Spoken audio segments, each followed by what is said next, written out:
The story begins with Matt and Kate, a couple moving into a new house in New York. They're all happy and ready to start their married life. But guess what? This place needs more work than an MMA fighter in a training camp. So, they start fixing things up. And here's where it gets wild. Kate finds a dead bird in the kitchen cabinet. Dead bird? In the kitchen? What's up with that? But before she can deal with it, Matt calls her over, and poof, the bird's gone. Spooky, right? Like, did it just sprout wings and fly away?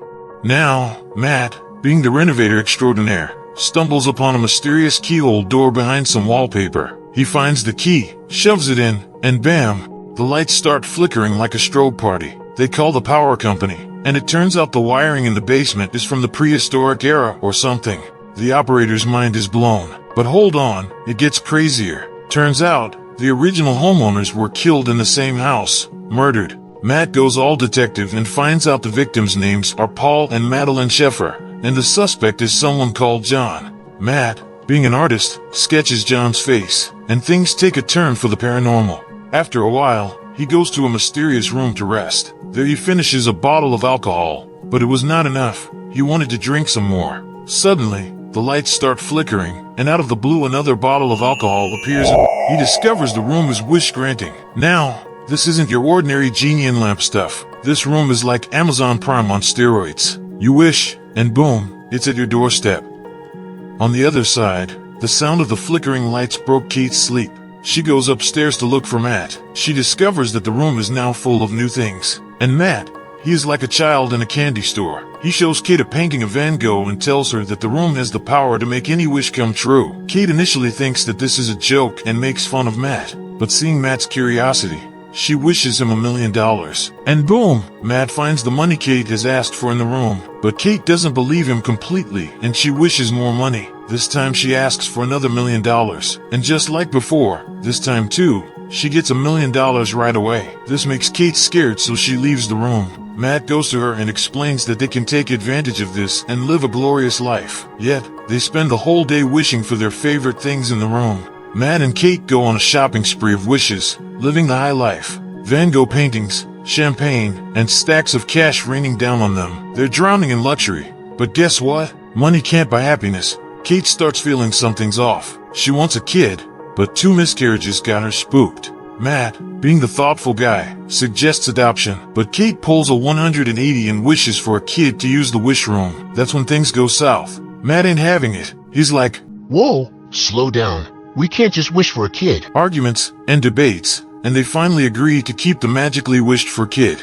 Now, Matt was somehow not convinced by all this. He found out that John, the original murder suspect, was in a psychiatric hospital. Matt goes to interrogate him, and John spills the beans. The wish room ain't all sunshine and rainbows. It's got some dark secrets. John warns Matt to bail out, but Matt, being a stubborn SOB, stops at a gas station, and his money turns into dust. He rushes home, throws the wishes out, puts Van Gogh on the porch, and starts playing Sherlock Holmes. Turns out, the room's got rules. You can wish, but take it outside, and if you do, then it's a dust city. Meanwhile, Kate takes the child in her arms and goes out. But Matt says no to this idea and tells Kate this is not a good idea. However, he tries not to disclose the reason, sensing that Kate might not be able to handle the truth of the room. But the problem arises when, after multiple warnings from Matt, Kate decides to take the kid outside. Within a few seconds, the baby becomes heavy and starts to scream in pain. So Matt rushes outside and helps both the mother and the son inside.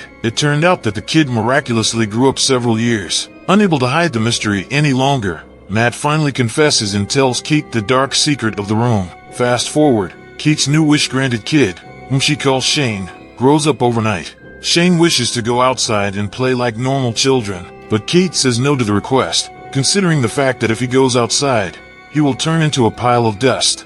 So Shane makes some adjustments to his wish and asks for an outdoor paradise in the room itself. But smelling danger, Matt says no to the request. But it seems Kate is lost in the dream. Now we're at a moral crossroads, Shane's wishes versus Kate's safety. Then we find out that John, the murderer, himself was a room kid. He further drops some truth bombs. Wishing ain't all sunshine, and someone's gotta pay the price. Kate's life or Shane's freedom, that's the messed up ultimatum. Meaning that when Kate dies, Shane will be free and will be able to live like a normal human being. Kate's heartbroken and leaves the house. and Matt's in a downward spiral. Meanwhile, in the absence of his mother, Shane also starts to create a lot of nuisance in the house. During dinner, Shane starts asking him a lot of questions, which makes him tell Shane that he is not his real son and neither are his parents. Not only that, he gets angry and throws Shane out the front door, but Shane gets scared and goes back up in fear. In a short while, Matt realizes his mistake and he goes to Shane's room and apologizes to him.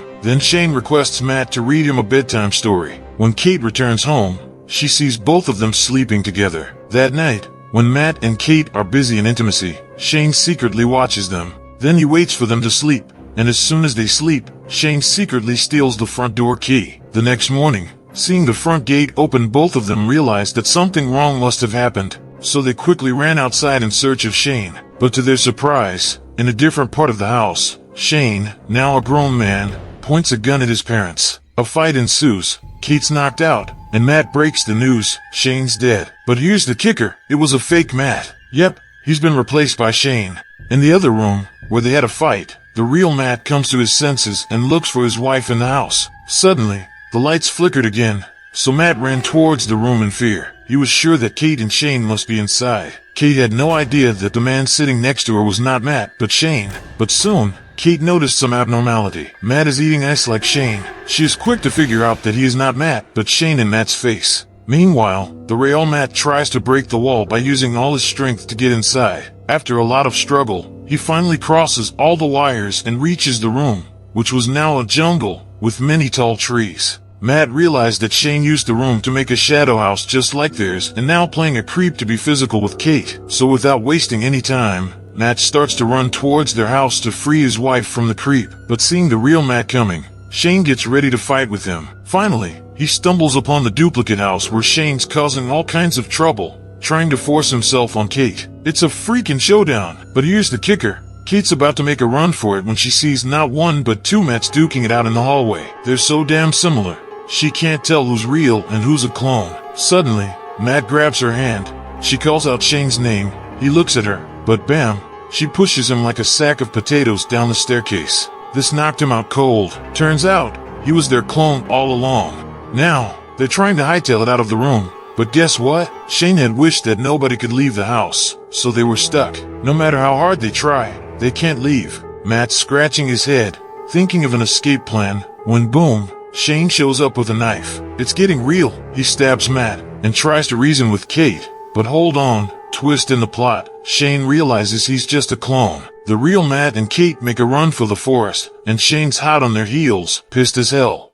As soon as they reach the real house, Shane attacks Matt. But Matt pulls him out of the house. Seeing his life in danger, Shane runs back to the door. But before entering it, Kate closes the door. Shane calls her mom and Kate keeps watching him getting old from inside the house. Despite all the drama, Kate holds that dust like it's gold, crying her eyes out because she spent so much time with him, thinking he was her son. Matt comes in, and they hug it out, trying to ease the pain. Fast forward a month, and they're in a new crib, living the quiet life. But hold up, there's a twist. Kate takes a pregnancy test. It's positive, and she's staring at it like she's decoding ancient hieroglyphics. Her confusion levels seem through the roof as she is unable to determine who's the baby daddy. Is it Matt or Shane? Suddenly lights flicker, adding to the confusion. Are they still in that trippy room? Or is the building just messed up? There's intimacy, confusion, and a whole lot of mind-bending drama. This story's got more twists than a pretzel factory.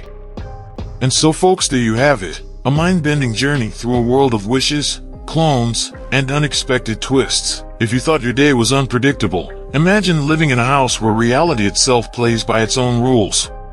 Don't forget to hit that like button if your mind's still reeling from the plot twists, subscribe for more jaw-dropping tales, and ring that notification bell to be the first to witness the chaos in the next episode. Drop your comments down below. Who do you think is the real baby daddy, Matt or Shane? Stay tuned for the next episode, where we'll unravel more mysteries. Until then, keep your wishes in check, and may your reality be a lot less complicated than Kate and Matt's.